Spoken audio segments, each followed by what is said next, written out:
Does your video start too suddenly and miss that smooth cinematic intro feel? Do not worry. In this CapCut tutorial for beginners, you will learn how to create a blur to focus effect in CapCut Mobile for a stylish video reveal. First, open your video project. Look at the bottom toolbar, tap on Effects, and then select Video Effects. Now, tap on the search bar, type Blurry Focus, and tap on the Blurry Focus effect to apply it to your timeline.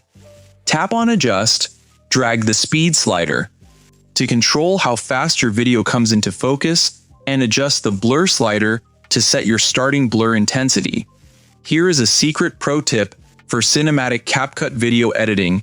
Tap on your background audio clip, select Fade, and add a 1-second fade in.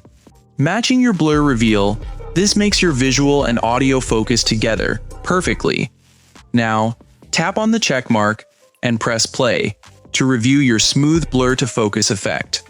To continue learning from our full course, check the playlist link in the description below.